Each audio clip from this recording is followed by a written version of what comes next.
Malaysia madani, rakyat disantuni, timur, barat, selatan dan utara. Bila saya kerja dengan ayah dulu, bila saya tolong Cina kah, India kah, Melayu kah, kita duduk dekat mamak, sama-sama makan, sama-sama sembang, semua okey saja. Saya hargai kebersamaan. Dan bila semua orang boleh duduk sembang bersama, saya rasa happy ya, tenang. So, okeylah, balik Malaysia mungkin hidup saya lebih bermakna dan saya balik. Yang memisahkan kita selamanya Malaysia. Makanan. Roti canai, nasi lemak, seafood Cina.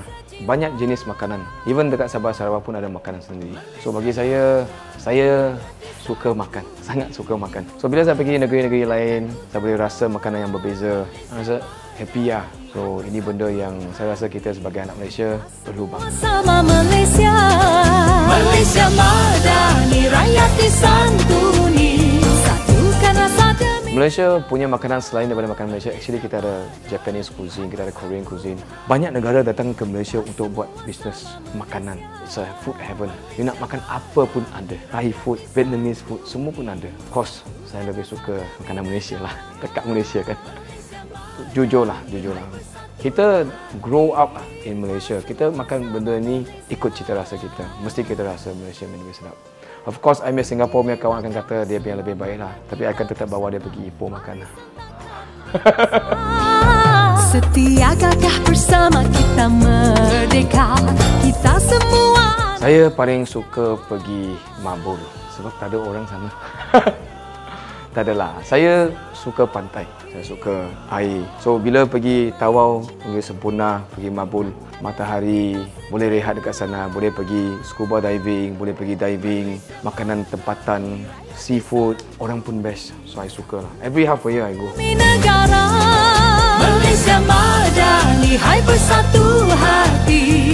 Saya rasa setiap orang bila perbezaan background, latar belakang, dia ada kelebihan dan kekurangan. Mungkin orang fikir saya hebat, tapi saya pun ada kekurangan.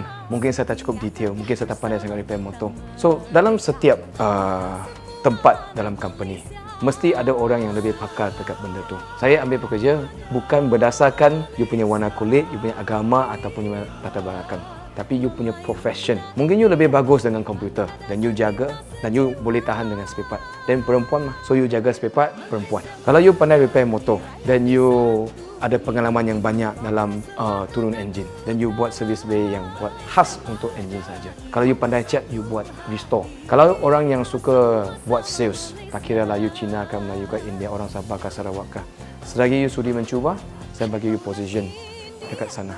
You takkan tahu kebolehan seseorang sehingga you bagi dia peluang untuk cuba. So, cubalah, ambil saja mana-mana, mana tahu syukur Tuhan bagi peluang dan mereka menjadi, hidup mereka maju, saya pun bangga.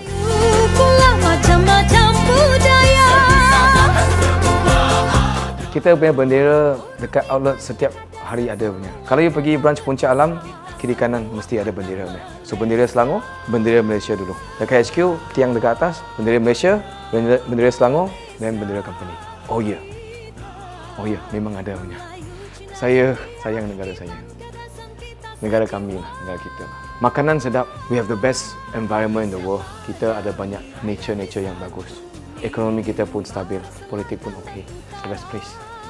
Utamakan kebersamaan, saling memahami, menghormati, barulah kita boleh merasai keharmonian dan ketenteraman. Saya sayang Malaysia, saya rasa kita pun sayang. Disantuni, satukan rasa demi negara Malaysia madani. So guys, like, follow, comment, share untuk video seterusnya. Malaysia, kita semua sama Malaysia.